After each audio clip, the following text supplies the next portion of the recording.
নমস্কার, স্বাগত সকলকে নিউজ ভ্যানগার্ডের পর্দায়। সঙ্গে রয়েছে শতাব্দী। গুরুত্বপূর্ণ খবরগুলোর দিকে নজর রাখছি। আফ্রিকার সেনার খনিতে এবার ধস নেমেছে এবং তার ফলে আতঙ্ক ছড়িয়েছে এবং জানা গেছে যে এই খনির ধস নেমে প্রায় অন্তত 30 জন প্রাণ হারিয়েছেন। ঘটনাটি ঘটেছে মামবেরে এলাকায় আব্বাতে। জানবো বিস্তারিত। সঙ্গে যুক্ত হয়েছে প্রতিনিধি সৌম মুখোপাধ্যায়। সৌম, সেনার খনিতে কাজ চলাকালীন আচমকাই এই ধস, বর্তমান কি আপডেট পাচ্ছ? দেখো, অভিযোগ এর আগেও ছিল যে আফ্রিকার বিভিন্ন জায়গাতে অবৈজ্ঞানিক পদ্ধতিতে সোনার খনি থেকে সোনা উত্তোলন করা হচ্ছে। আর সেই অভিযোগেরই কিন্তু জ্বলন্ত প্রমাণ পাওয়া গেল সেন্ট্রাল আফ্রিকান রিপাবলিকের পশ্চিমাঞ্চলে। জানা গেছে যে সেখানে নানা মামবেরে এলাকার আব্বা অঞ্চলে একটি সোনার খনি রয়েছে, যেখানে অবৈজ্ঞানিক পদ্ধতিতে সোনা উত্তোলন করা হচ্ছিল এবং তখনই আচমকা ধস নামে এবং এখনো পর্যন্ত সেখানে 30 জনের মৃত্যু হয়েছে বলে খবর পাওয়া যাচ্ছে।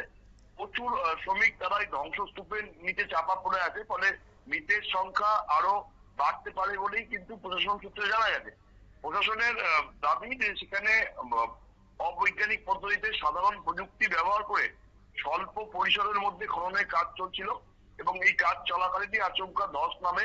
খবর পাওয়ার পরই উদ্ধারকারী দল সেখানে ছুটে গিয়ে উদ্ধার কাজ শুরু করে, কিন্তু ভয়াবহভাবে ধস নামার জন্য কিন্তু 30 জনের মৃত্যু হয়েছে এবং প্রচুর শ্রমিক যারা ওখানে সোনা খননের কাজে যুক্ত ছিল তারা ধ্বংসস্তূপের নিচে চাপা পড়ে গেছে। ইতিমধ্যেই নানা মামবের অঞ্চলের যে ডেপুটি মেয়র তিনি জানান যে উদ্ধারকারী দল ও স্থানীয় বাসিন্দাদের তরফ থেকে দীর্ঘ চেষ্টার পরে খনি থেকে এখনো পর্যন্ত 30টি মৃতদেহ উদ্ধার হয়েছে।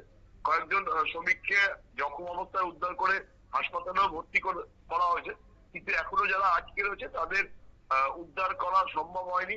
পরিস্থিতি খুব ভয়াবহ।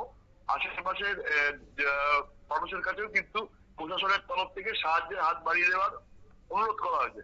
ইতিমধ্যেই সোশ্যাল মিডিয়ায় বেশ কিছু ভিডিও ভাইরাল হয়েছে, যেখানে দেখা যাচ্ছে যে মাটির নিচ থেকে একের পর এক কাদা মাখা দেহ বের করে নিয়ে আসা হচ্ছে এবং যারা মারা গেছে তাদের মধ্যে বেশিরভাগই কিন্তু যুবক যুবতী এবং আশেপাশের মানুষজন খুব চিৎকার করছে। চারিদিকে একটা চরম বিশৃঙ্খল অবস্থা। ইতিমধ্যেই এই বিষয় নিয়েই কিন্তু প্রশাসনিক তৎপরতা শুরু হয়েছে। সে দেশের যে দায়িত্বপ্রাপ্ত প্রশাসনিক আধিকারিক আছে সে কিন্তু এই বিষয়টি ইতিমধ্যেই সমবেদনা প্রকাশ করে ক্ষতিপূরণের ব্যাপারে চিন্তা ভাবনা করা হচ্ছে বলে জানিয়েছে। শতাব্দী। ধন্যবাদ। সেনার খনিতে আচমকাই এই ধস নেমেছে এবং খবর যে প্রায় 30 জনের মৃত্যু হয়েছে। আর ঘটনার পর ঘটনাস্থলে শুরু হয়েছে উদ্ধার কাজ। তবে ধ্বংসস্তূপের নিচে এখনো পর্যন্ত একাধিক শ্রমিক আটক রয়েছেন বলে আশঙ্কা করা হচ্ছে, যার ফলে মৃতের সংখ্যা আগামী দিনে আরো বাড়ার আশঙ্কা রয়েছে। নিয়ে নিচ্ছে ছোট্ট একটি বিজ্ঞাপন বিরতির। সঙ্গে থাকুন।